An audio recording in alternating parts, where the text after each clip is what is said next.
अब ये काल क्या कह रहा है गीता में कि जो अन्य देवताओं की पूजा करते हैं वो पूजा तो कर रहे हैं परमात्मा प्राप्ति के लिए ही, लेकिन उनका वो साधना अविधि पूर्वक है, शास्त्र विधि छोड़कर मनमाना आचरण है, जिसके कारण उनको कोई लाभ नहीं होता। यही प्रमाण गीता जी अध्याय नंबर 16 के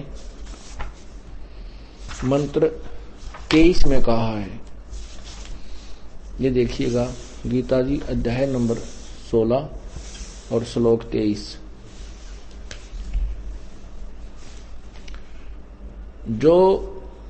जो पुरुष शास्त्र विधि को त्याग कर, अर्थात जो अविधि पूर्वक साधना करते, जो शास्त्र विधि को त्याग कर अपनी इच्छा से मनमाना आचरण करते हैं, वह न सिद्धि को प्राप्त होते हैं, न परम गति को और न सुख को ही। अब क्या बता दिया, ये स्पष्ट कर दिया कि जो अन्य देवताओं की पूजा करते हैं वो शास्त्र विधि त्याग का मनमानी पूजा है, शास्त्र विधि विरुद्ध, मतलब अविद्या पूर्वक है। और वो साधना स्पष्ट कर दी गीता जी अध्याय नंबर 16 के मंत्र 23 में कि ऐसी जो साधना करते हैं उनको न तो कोई सुख होता है, न कोई सिद्धि प्राप्त होती है, न ही उनकी परम गति होती है, अर्थात व्यर्थ। गीता जी अध्याय नंबर 17 के प्रथम मंत्र में अर्जुन ने प्रश्न किया कि हे कृष्ण, क्योंकि वो कृष्ण मान रहा था उसको, वास्तव में वो काल था, श्री कृष्ण नहीं थे, वह श्री कृष्ण के शरीर में बोल रहा था वो काल। क्या पूछा कि हे अर्जुन, हे कृष्ण, अर्जुन पूछ रहा है कि जो शास्त्र विधि त्याग के, अर्थात शास्त्र विरुद्ध साधक जो हैं उनके कैसे स्वभाव होते हैं। अब क्या बताते, इसे भी क्लियर हो जाएगा कि वो किसकी पूजा करते हैं, शास्त्र विरुद्ध साधक, शास्त्र विधि विरुद्ध साधक। अब देखिए गीता जी अध्याय नंबर सप्तदशो अध्याय प्रथम मंत्र। हे कृष्ण, जो मनुष्य शास्त्र विधि को त्याग कर, अर्थात मनमाना आचरण श्रद्धा से युक्त होकर देव आदि का पूजन करते हैं और देवताओं की पूजा करते हैं, उनकी स्थिति फिर कौन सी, सात्विक अथवा राजसिक या तामसी। अब यहां दूसरे मंत्र में 17वें अध्याय के में उत्तर दिया है गीता ज्ञानदाता ने, मनुष्यों की वह शास्त्रीय संस्कारों से ही रहित केवल स्वभाव से उत्पन्न, मनमाना, मनुष्यों की वह शास्त्रीय संस्कारों से रहित केवल स्वभाव से उत्पन्न मनमानी पूजा, श्रद्धा सात्विक और राजसी और तथा तामसी, ऐसे 3 प्रकार की होती है, उसी को मुझसे सुन। क्या बताया है, ये भारत सभी मनुष्यों की श्रद्धा उनके अंतःकरण के अनुरूप होती है। यह पुरुष श्रद्धा में, इसलिए जो पुरुष जैसी श्रद्धा वाला है स्वयं भी वह वैसा ही है।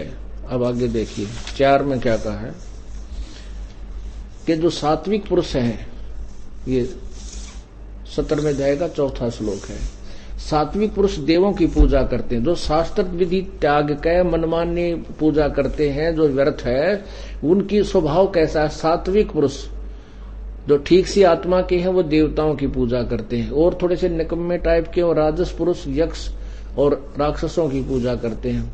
उनसे भी निम्न सत्र के जो तामसी है मनुष्य वे प्रेत और भूतों की पूजा करते हैं। लेकिन है ये सारी शास्त्र विरुद्ध।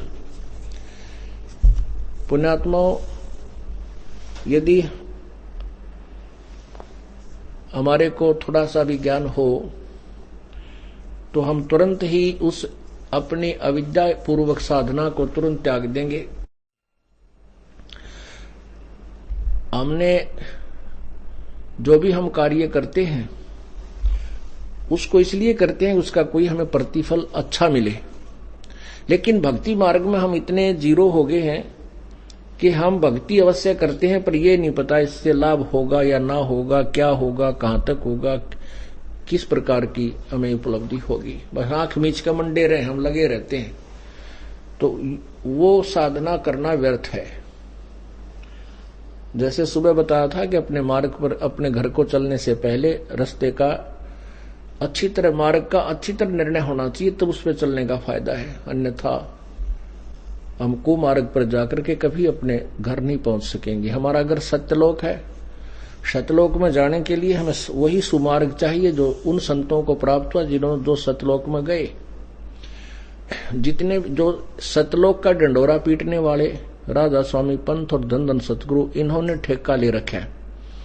और ये क्या बताते हैं कि वहां परमात्मा सत्यलोक में सतपुरुष है, चेतन ही चेतन है, वहां प्रकाश ही प्रकाश है, वहां नूर ही नूर है। और आत्मा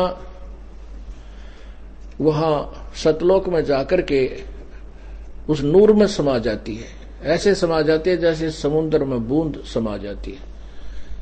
भले पुरुषों, हम भगवान की प्राप्ति, भगवान को ढूंढ रहे हैं, परमात्मा के सारे नोमेनक्लेचर दे रखे हैं, और फिर कहते हैं वहां भगवान है ही नहीं, तो वहां जाकर के हम क्या करेंगे? वहां तो फिर हम वैसे ही लट्ठम लट्ठा फेर रहेंगे। और वहां कहते हैं लीन हो जाता है, फिर ऐसी गलती करेगा कौन? कोई किसी को कहे कि वह समुद्र में कूद जा और वहां लीन हो जा, उसमें समझदार आदमी तो डेर करेगा नहीं, उसमें हिम्मत नहीं करेगा। तो इसलिए उन्होंने थ्योरी ही गलत बना रखी है। उनको ये नहीं पता सतनाम किसे कहते हैं, सतलोक किसे कहते हैं, सचखंड क्या है। सुन रखा उन्होंने। सतसार नाम क्या है, सार शब्द के है। वो कहते हैं सतलोक भी वही है, सार शब्द भी उसी को कहते हैं, सतनाम भी उसी को कहते हैं, सतपुरुष भी उसी को कहते हैं, और सार नाम सतनाम वो एक ही है।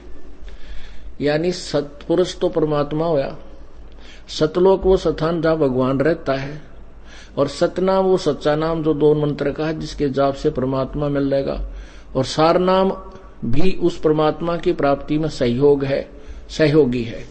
ऐसे ही सार शब्द, ये सभी अलग अलग स्थिति हैं, वो कहते हैं एक ही है। और कौन कहते हैं ये? Shri Shivdayal ji, head of the department of Radha Swami Panth and धन धन सतगुरु पंथ। ये देखिएगा, सारवचन वार्तिक एक पुस्तक है, जिसमें लिखा गया है कि ये पुस्तक स्वामी शिवदयाल जी, जो founder of the Radha Swami पंथ, जो राधा स्वामी पंथ का प्रवर्तक है, उसके विचार सुनाता हूं। ये देखिएगा, सारवचन राधा स्वामी वार्तिक, हजूर स्वामी जी महाराज, राधा स्वामी सत्संग व्यास। प्रकाशक हैं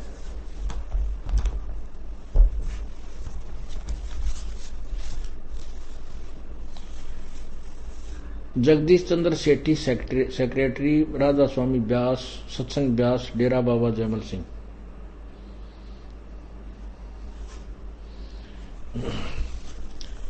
भूमिका में क्या लिखा है? सारवचन राधा स्वामी वार्तिक हजूर स्वामी जी महाराज के वचनों का संग्रह। ये वचन सत्संगों तथा अन्य चर्चाओं के दौरान सत्संगियों ने नोट किए थे। स्वामी जी महाराज के परम धाम से धारने के कुछ वर्ष बाद इनका संग्रह करके पुस्तक के रूप में छपा गया। सन 1902 में बाबा जयमल सिंह जी महाराज ने सारवचन राधा स्वामी वार्तिक को पहली बार गुरमुखी लिपि में छपवाया था आदि। अब इस राधा स्वामी शिवदयाल जी की, आपको शिवदयाल जी की थ्योरी दिखाते हैं, इनको कितना ज्ञान था। ये देखिएगा, राधा स्वामी दयाल की दया, राधा स्वामी साहेब, खुलासा उपदेश हजूर स्वामी साहेब जी का, राधा स्वामी साहेब जी का वचन, यह जगत नासवान है और यह सब असबाब भी इसका नासवान है। यहां क्या लिखा है? सिर्फ काम इतना है कि इंसान यानी मनुष्य अपनी सूरत यानी रूह को उसके खजाने और निकास यानी मुकाम सतनाम और राधा स्वामी में, मुकाम सथान राधा स्वामी बोला इसने, सथान राधा सतनाम, सतनाम को सथान कहा है, सथान मुकामन सथान सतनाम और राधा स्वामी में पहुंचावे। ये 14 पृष्ठ पे, आगे नीचे देखो। वचन नंबर 3 में लिखा है कि जितने आचार्य और महात्मा और अवतार और पैगंबर हर एक मजहब में हुए हैं, वे सब अपने अभ्यास के जोर से अंतर में तरफ मुकाम असली के चले।